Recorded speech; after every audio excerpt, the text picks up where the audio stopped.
Let me talk with you once again about coaching those of your sages group to interact and develop influence with those who are coming behind them.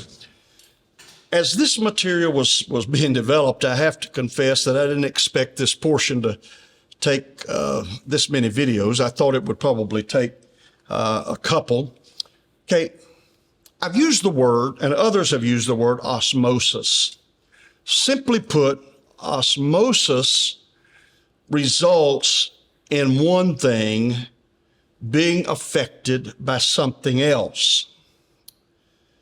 If I wear a dark suit, I have on a dark jacket just now, if I were to rub against a dusty wall, my jacket is going to be affected by the dust on the wall. Now, my jacket is not going to affect the wall, but the dust there is going to affect me because the wall has loose particles to give away. To be pollinated, many fruit trees cannot self-pollinate. They need a second tree of the species nearby. And in such cases, a tree alone produces flowers, but never produces fruit. So the proximity of these two trees becomes a benefit to both of them. Each tree has something to give the other. In the chemistry class, there may have been a time when there was a compound in a test tube and it sat there, nothing happening. And then your instructor poured a tiny amount of another chemical into that test tube where nothing is happening. And suddenly there is smoke and there's a flash and there's a reaction. There's change. Osmosis, a dusty wall affecting a dark suit. Osmosis, two trees impacting each other, resulting in fruitfulness for both. Osmosis, chemicals come together and there's a reaction. In everything that I've described, the change that is called osmosis involves proximity and direct interaction. I want you to think about this. Who and what the arriving generations come in contact with is going to determine what they become and the outcome of their lives in fulfilling the purpose of Christ. So for you and for your sages, are you going to be an example and lead people in your group toward this process of osmosis? Will you show your sage group how to help the arriving generation bear much fruit? As an influencer, are you going to produce a positive reaction in those coming behind you? Let me give you a Bible example, and I'd never really put this together in my mind until I was just driving toward the studio today, but let me give you a Bible example of the power of proximity. Jacob had fled from his brother, and he ended up down with his relative by the name of Laban, and he ends up married. And in time, the relationship between Jacob and his father-in-law, Laban, became tense. Laban and his sons felt that Jacob had become wealthy at their expense. So the tension was high. The two men negotiated a settlement, and the idea was that Jacob was a good worker, and it seemed that favor had come to them because he was there. And Jacob would continue to feed and keep Laban's livestock. In exchange for this, Jacob would become the owner of any spotted and speckled livestock that would be born going forward. But before the agreement was to take effect, all of the spotted, speckled, and ring-straked livestock were taken from the herd, and they were moved 3 days' journey away. There could be no accidents in this. And Laban and his sons, they were so agreeable to this, because even then there was the understanding that unspotted livestock are going to produce solid covered calves and lambs. And so Jacob is now caring for livestock where every animal has no spots and has no speckles. When the separation was complete, Jacob gathered the rods or the sticks from 3 different trees, and he cut through the bark, leaving each stick striped and spotted. So white wood shone through the bark. And then Jacob took those striped sticks and put them in the gutters of the water trough, and his livestock walked up to the trough to drink. They were looking at striped sticks, and when an animal lifted its head from drinking, it saw striped sticks. And in the presence of striped sticks, brown cows joined with brown bulls, and there was conception. And brown cows and brown bulls should have brown calves, but that's not what happened. Many of the calves born were spotted and speckled, to the point that Laban and his sons would quickly begin to complain that Jacob was doing something improper.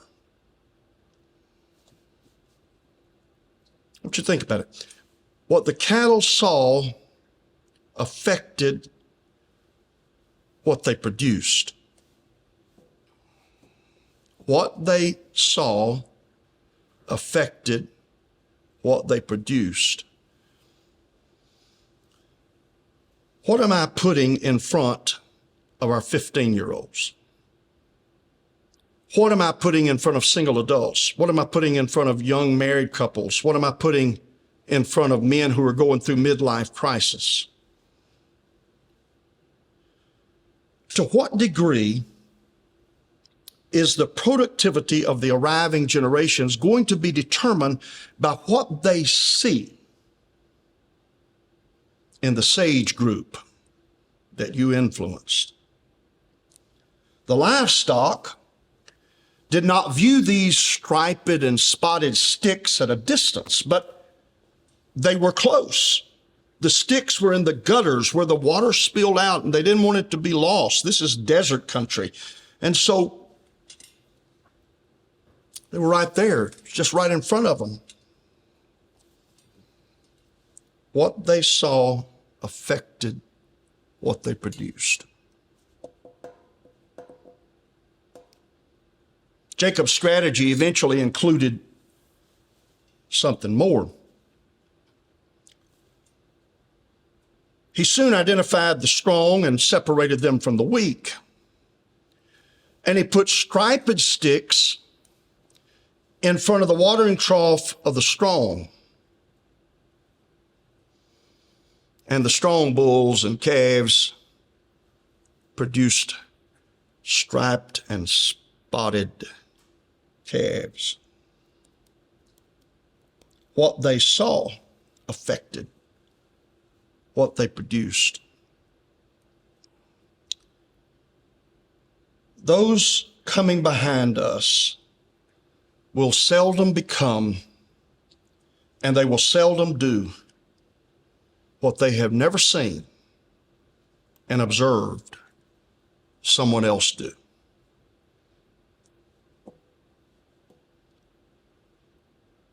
The outcome of Jacob's osmosis strategy, the Bible says that he increased exceedingly much cattle, maidservants, men servants, camels, and asses. Osmosis, one generation to another.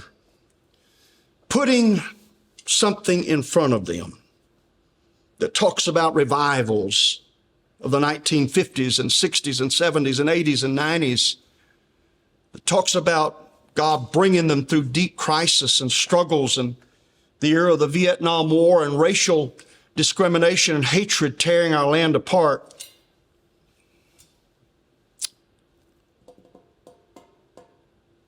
What they see will affect what they become and what they produce in their lives. This idea of osmosis, and I'll use a different word for the moment, mentorship, is not well understood.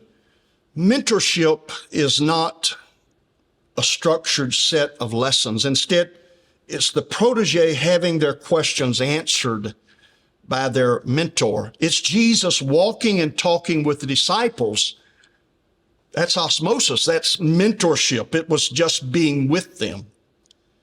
Some of the sages in your group who are going to most impact those coming behind are quiet people. They're not good public speakers. But the arriving generation has become a bit cynical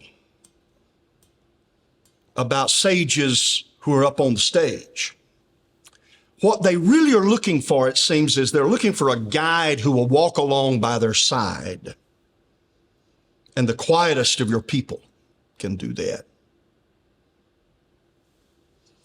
Mentorship does not have to happen in an office or cafe.